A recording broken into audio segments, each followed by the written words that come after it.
Les 20h à Libreville au Gabon et c'est l'heure de la principale édition du soir sur Gabon 24. Voici le sommaire. Lutte pour le poste de membre non permanent au Conseil de sécurité de l'ONU face à l'opposition de la République démocratique du Congo. Le Gabon organise sa diplomatie. On parlerait également d'économie avec le forum de Saint-Pétersbourg qui s'est ouvert en Russie. Moscou veut faire oublier la politique et la pandémie et rester ouverte aux investissements. La présidence du Forum international des transports au titre du mandat 2020-2021 vient d'être confiée au Maroc, une première pour un pays africain. Voilà pour les titres.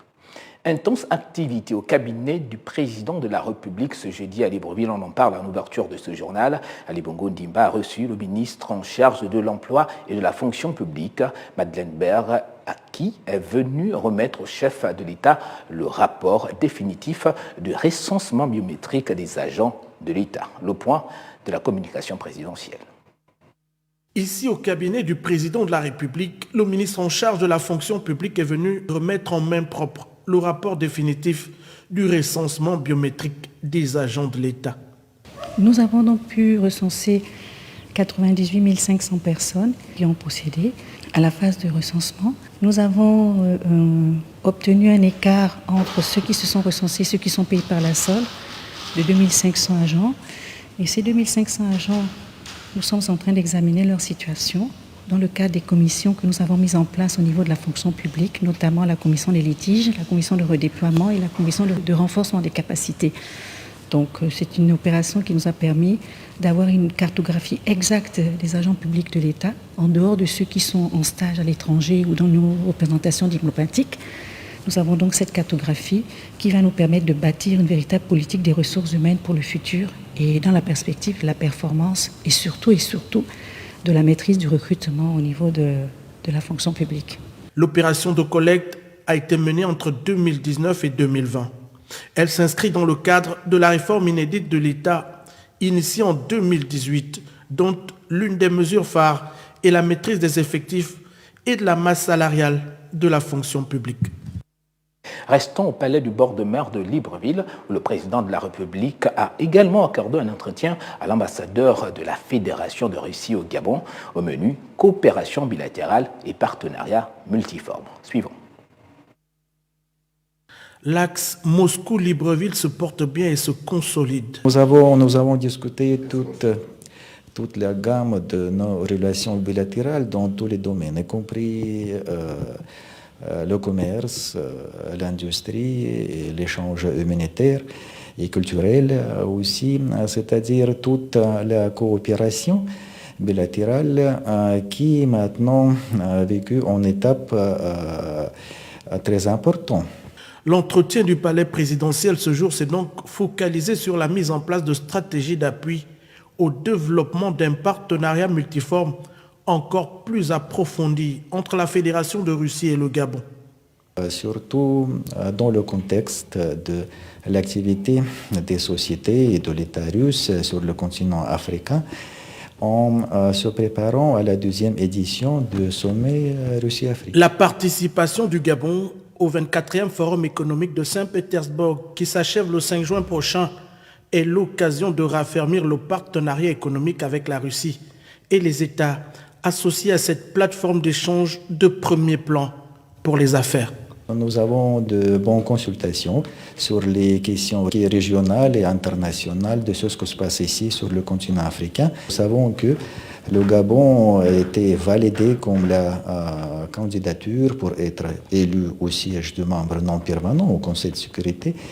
Nous étudions cette demande de votre pays. Nous avons réussi à établir les contacts directs entre les milieux d'affaires gabonais et leurs homologues russes, notamment entre l'Agence pour la promotion des investissements et nous avons aussi maintenant la manifestation de quelques sociétés russes importantes de parvenir au marché gabonais pour avoir le partenariat dans le domaine de l'énergie, l'infrastructure, de l'agriculture et de l'industrie du bois. Vieille de plus de 4 décennies, la relation entre le Gabon et la Russie s'est construite au rythme des accords et des actes de coopération. Forgée dans le respect mutuel et l'intérêt commun, elle intègre le contexte de l'élargissement des partenaires étrangers du Gabon pour de nouvelles opportunités de développement. Justement, prenons la direction de la Russie pour être complet avec cette actualité présidentielle. Là-bas, le principal forum économique russe à Saint-Pétersbourg tente cette semaine de véhiculer un message. La Russie a dompté la pandémie et reste ouverte aux investissements malgré les tensions géopolitiques. On en parle avec Nina Gelmaranga. Le 24e Forum économique international a démarré en Russie et enchaîne les activités loin des réalités sanitaires rattachées à la pandémie de Covid-19. Malgré les difficultés et la découverte des vaccins aidants, le pays reste optimiste et se tourne vers l'investissement pour remonter la pente après avoir vécu au ralenti près de 2 ans en raison du coronavirus. Le problème, c'est l'héritage des dernières années avec les sanctions ainsi que le ralentissement économique. Il faudra donc beaucoup de temps pour persuader les investisseurs étrangers de revenir en Russie ou d'étendre leurs opérations existantes dans le pays. Pour les dirigeants et les hommes d'affaires russes, la situation épidémiologique n'est pas facile, mais revitaliser l'économie stagnante depuis de longues années est une urgence. Peu importe la situation financière de la Russie, peu importe quelles sont les déclarations du gouvernement, quelle est la nouvelle politique directive, les investisseurs continueront à adopter une approche prudente. Et cela signifie qu'ils attendront pour s'assurer que la situation s'est améliorée. En 2020, les investissements directs étrangers en Russie n'étaient que de l'ordre de 1,4 milliard de dollars, soit le plus bas niveau depuis 1994. Les participants au forum de Saint-Pétersbourg espèrent donc que la rencontre entre le président Vladimir Poutine et Joe Biden à Genève le 16 juin prochain pourrait permettre une stabilisation. Retour au Gabon, alors qu'il faisait partie avec le Ghana des 2 pays choisis par l'Union africaine au poste de membre non permanent de l'ONU. Contre toute attente, le Gabon doit encore faire face à l'opposition de la République démocratique du Congo, décidée elle aussi à occuper ce fauteuil réservé à l'Afrique centrale. À quelques jours de la désignation du titulaire, Libreville active donc sa diplomatie pour espérer l'emporter. Explication dans cet élément de Michel Nseni. La candidature du Gabon avait été validée lors du Conseil exécutif de l'Union africaine des 3 et 4 février dernier à Addis Abeba en Éthiopie. Coup de tonnerre, le Gabon à quelques jours de la désignation, il essuie un revers de la RDC qui se positionne comme candidat à ce poste. À Libreville, c'est l'incompréhension. C'est que le Gabon a suivi une démarche légitime et légale. Ce qui a amené à ce que l'Union africaine endosse la candidature du Gabon. Maintenant, il revient à la Commission de l'Union africaine, qui est, on va dire, le garant du côté juridique, de s'exprimer là-dessus. Mais en tout cas, je vous renvoie à la décision de l'Union africaine qui endossait officiellement la candidature du Ghana et du Gabon. L'Union africaine, présidée actuellement par le président Félix Tshisekedi, va-t-elle revenir sur sa décision après avoir choisi le Gabon pour ce poste? Verdict le 11 juin. Pendant ce temps, la 2e session du conseil d'administration de l'agence gabonaise de normalisation tenue ce jeudi à Libreville, à la suite de celle tenue le 2 juillet 2020, aura permis aux administrateurs de l'AGANOR de réfléchir sur les bases stratégiques devant lui permettre de réussir ces nouveaux défis. On en parle avec David Obola et Alban Boumba. 4 principaux points étaient à l'ordre du jour. La restitution des travaux en commission, présentation du rapport d'activité 2020, plan d'action 2021 et bien sûr les résolutions, lesquelles étaient conditionnées par la fin des travaux du présent conseil d'administration. À l'issue de cette première session, le conseil a donné quitus au président du conseil d'administration et au directeur général de la GANOR de présenter les orientations stratégiques et les axes du plan d'action.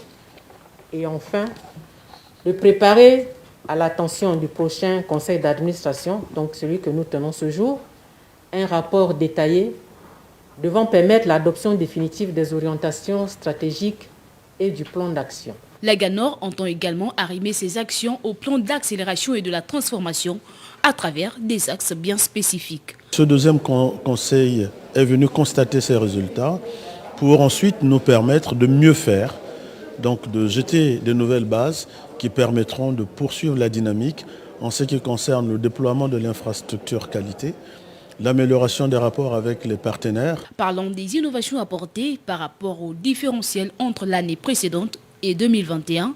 Les résultats 2020, par exemple, sont passés du simple, on va dire, au presque double. Sur 100% des actions qui avaient été prévues ou des résultats prévisionnels qui avaient été annoncés, 90 ont été réalisés. Parce que l'élaboration des stratégies seules ne suffisent pas, l'Agence gabonaise de normalisation entend innover à travers ses missions de contrôle des instruments de mesure, de surveillance des marchés, de métrologie vis-à-vis des hôpitaux, contrairement à l'année 2020 où ces axes jusque-là n'étaient pas concernés. De son côté, la direction de l'environnement a présenté ce jeudi aux élus locaux le rapport de l'enquête qu'elle a menée cette année en matière de protection des écosystèmes des mangroves. C'était au cours d'un séminaire de sensibilisation organisé à la mairie centrale d'Akanda. Inda Ningon et Alexinia. Sensibiliser les habitants de la commune d'Akanda sur la protection des écosystèmes des mangroves, c'est tout l'enjeu de cette rencontre initiée par la direction de l'environnement. Aujourd'hui, les principaux moteurs de l'attaque et de la dégradation des mangroves sont essentiellement le développement urbain, l'agrandissement de nos villes qui parfois se fait de façon anarchique. Il était important de discuter avec les collectivités locales, particulièrement celles d'Akanda, dont les représentants des quartiers, des chefferies et des communautés sont aujourd'hui réunis pour que nous puissions échanger sur l'amélioration de la stratégie de protection des mangroves. En 2021, le ministère de l'Environnement a conduit donc une étude sur les mangroves du Grand Libreville qui a permis d'identifier les principales zones de destruction, mais montrer qu'il est quand même dans notre pays important de garder à l'esprit que nous avons en zone protégée près de 50% des mangroves de la côte ouest du continent africain et qu'au niveau national, les zones de perte de mangroves représentent une fraction vraiment minimale et qui sont concentrées bien sûr autour des zones urbaines. Partenaire des ministères des Eaux et Forêts, le FSC s'engage aussi dans la préservation de l'écosystème. Nous sommes principalement donc axés sur l'exploitation des forêts, mais cependant, l'exploitation durable, ça veut dire aussi la préservation. Donc la préservation des environnements et la préservation des écosystèmes. En prélude à la célébration de la journée de l'environnement, ce 5 juin, la direction de l'environnement, le maire d'Akanda ainsi que les chefs de quartier ont débattu sur les stratégies à mettre en place afin de lutter efficacement contre la destruction de la mangrove. Et puis justement, en prélude à la Journée mondiale de l'environnement, le Haut Commissariat à l'environnement et au cadre de vie au Gabon a tenu à planter le décor en revenant sur la thématique retenue cette année, à savoir la restauration des écosystèmes. Écoutons. Si nous devons donner une définition à la restauration, c'est le fait de réparer ce qui a été dégradé ou détruit. Et par rapport à la restauration des écosystèmes, c'est un ensemble qui est composé donc d'êtres vivants qui vivent dans un milieu donné. Sachant bien que ces êtres vivants interagissent entre eux, mais également interagissent avec leur milieu de vie. Donc, parler de restauration des écosystèmes, c'est parler de la réparation des écosystèmes terrestres et aquatiques qui ont été dégradés par l'action de l'homme. Nous sommes tous informés que l'action anthropique, donc les activités humaines, ont un impact assez négatif sur l'environnement aujourd'hui. Alors à l'international, nous parlons depuis un peu plus de 2 ou 3 décennies des changements climatiques. C'est dû effectivement à l'action de l'homme, donc à l'émission de gaz à effet de serre, de l'action des activités donc de l'être humain sur l'environnement. Donc c'est ce qui contribue au réchauffement climatique. Donc il s'agit aujourd'hui de trouver, les Nations Unies ont jugé utile aujourd'hui, de trouver des actions fortes pour pouvoir donc réguler ces changements climatiques. Et cela passe donc par la restauration des écosystèmes, sachant que les forêts, donc les écosystèmes terrestres et aquatiques, jouent fortement sur la régulation donc, des émissions de gaz à effet de serre. Et pour lutter contre l'immigration au Gabon, les acteurs des différents ministères concernés ont planché durant 48 heures sur des solutions concrètes, à l'instar d'une meilleure connaissance du milieu pour gérer la problématique de l'immigration par la mer et les activités illicites. Marie-Pascale Moulissi, Alexigna. L'immigration clandestine, lorsqu'elle n'est pas contrôlée, peut constituer un danger pour la sécurité des populations. Cette formation de 2 jours avait pour objectif le contexte migratoire gabonais, les trajectoires migratoires, les stratégies d'intrusion des clandestins et les activités Interpol associées. Occasion pour le rapporteur général de revenir sur le contexte actuel que représente la mer dans les questions de clandestinité. La voie maritime constitue une route principale empruntée par ces migrants clandestins. Cette situation, du fait des activités interlopes connexes qu'elle engendre, mérite une attention et une connaissance plus affinée des acteurs intervenant en mer, car elle constitue un problème de sécurité majeur de notre territoire. Le présent séminaire est de ce fait d'une importance indéniable parce qu'il permettra de cerner les différentes filières d'immigration maritime vers le Gabon et d'examiner le rôle des acteurs du dit domaine dans les différents préaux qui s'y déroulent. Les travaux de cette énième rencontre des acteurs de la Direction générale du droit de la mer et des acteurs affiliés se sont soldés par 3 recommandations, à savoir la définition d'une politique migratoire nationale, la mise en place d'un observatoire des migrants et la définition d'une nouvelle doctrine sécuritaire orientée vers la mer. Parlons de santé à présent avec cette question. La voix du chef de l'État, Ali Bongo Ndimba, pour susciter les volontaires à se faire vacciner, a-t-elle été entendue? Loin des chiffres publiés chaque jour par le Comité national de vaccination, le ministre gabonais de la Santé a organisé ce jeudi une tournée sur les 3 grands sites du Grand Libreville retenus pour toucher du doigt cette réalité. Ronan Charline Monkonde, Jospin Mobanyanga. Pour sortir d'une deuxième vague de l'épidémie qualifiée de meurtrière, le gouvernement avait misé très tôt sur une campagne de vaccination massive et progressive pour les différentes cibles.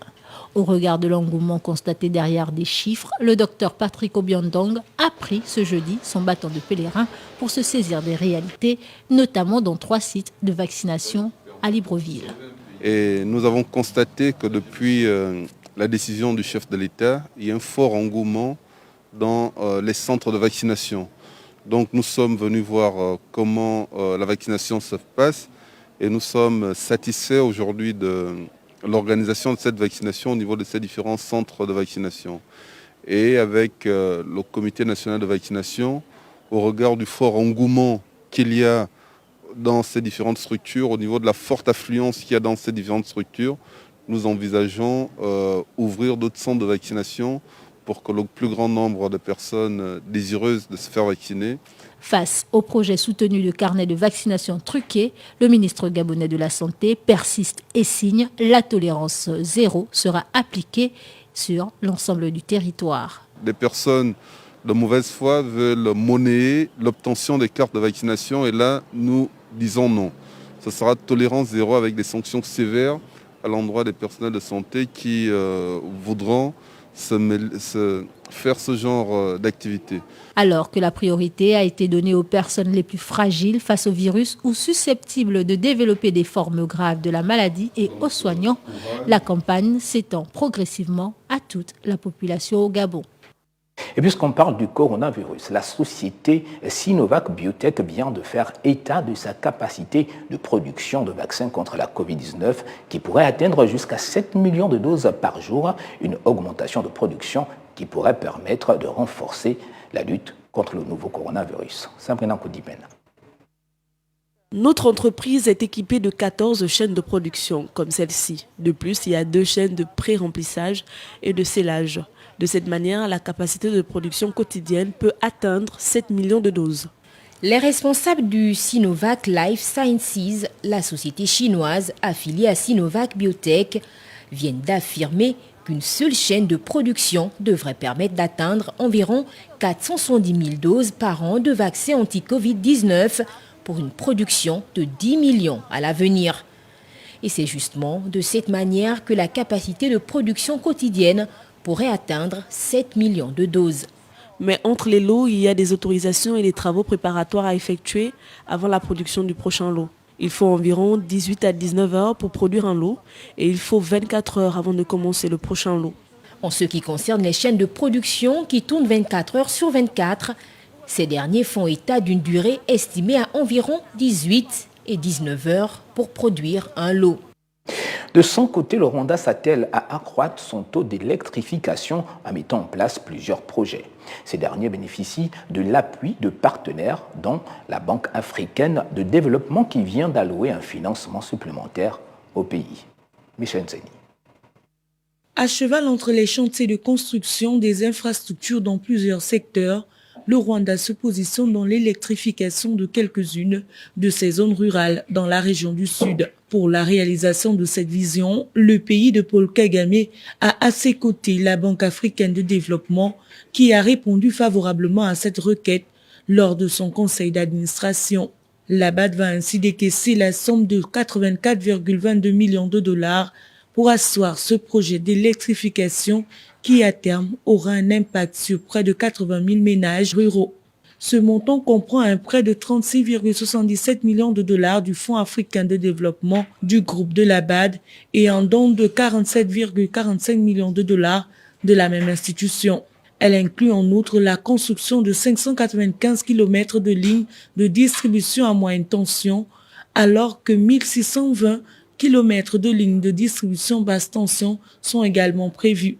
Le projet permettra en outre de rénover et d'étendre 1720 km de réseau basse tension et s'inscrit dans le cadre du programme d'accès universel à l'énergie au Rwanda. Je vous l'annonce en titre, le Maroc, au titre du mandat 2020-2021, va assumer la présidence du Forum international des transports, l'un des plus grands laboratoires d'idées aux politiques des transports à travers le monde. Les détails de Deoline Zoutsi.